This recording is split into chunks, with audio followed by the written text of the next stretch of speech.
I'm Jonelle Johnson. Joining me today is Régis Delayat. He is the CIO of SCOR, and he is also the chair of Ruschlikon. Hi, Régis. How are you? I'm fine, thank you. It's great to have you here, Thank all you. the way from SCOR, which is based in Paris. And you have a very important job because you are the chair of the Ruschlikon committee. So talk about your job and how you work with Ruschlikon. So my first job is to be the CIO of SCOR, as you said. So as the CIO, I have mainly three mandates. To go quick on that, three mandates to make the existing services run, zero default, operational excellence, to be a partner of business in implementing the new projects, and to prepare the future. And we all know that the future is now largely based on the digital transformation of the world, which is impacting our business and our business model, I would say. In parallel with that, so I'm, as you said, the chair of Ruschlikon. Ruschlikon is a community of insurers, brokers, and reinsurers who have realized that it was up to them to make their market, their industry more efficient, and to benefit from the existing ACORD standards, implementing them. It's a global community represented everywhere in the world, trying to create the critical mass with all these exchanges that we have in the e-accounting area. Now, what were some of the challenges you and your company faced when you were trying to do just that, implement ACORD standards and the Ruschlikon best practices, and how were you able to overcome them? But the first challenge that we have within our companies, within our groups, is to make our business much more efficient than it is today. Our business is still largely paper-based. So the first challenge that we have to overcome is to finally make it happen that this electronic exchanges, the e-administration, becoming a reality. So that's one of the challenges we face.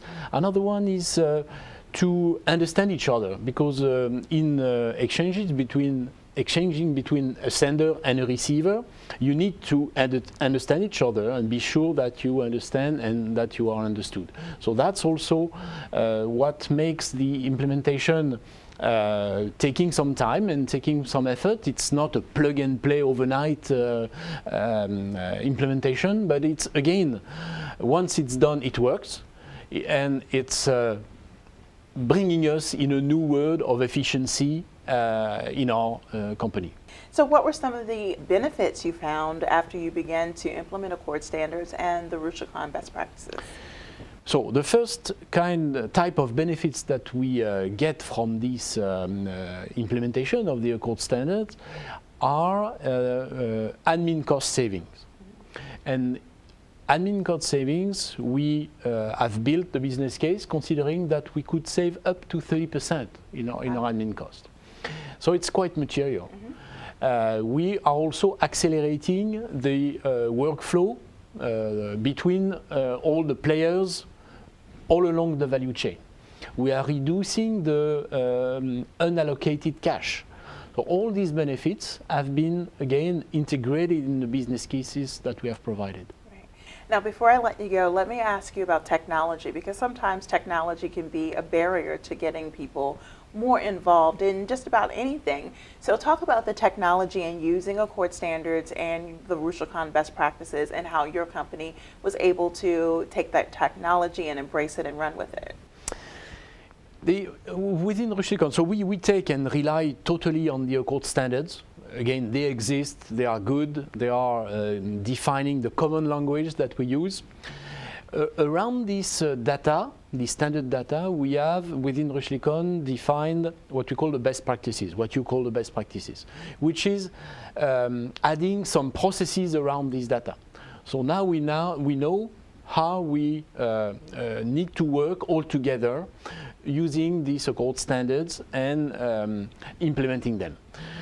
Then, when we go for implementation, technology is of course key as part of the process. As I said, the technology of the standard implementation themselves doesn't bring a lot of additional complexity or additional burden or additional obstacles. The main obstacles that we are facing are coming from the existing situation of the different information system in our different companies. They may not be, as I said, they may not be fully ready to, for electronic exchanges.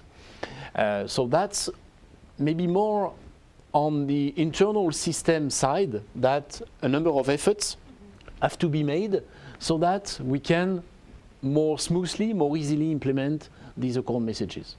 Thank you so much, Régis. You gave us a lot of great, valuable information. We appreciate you taking a few minutes to talk to us. And thank you for watching.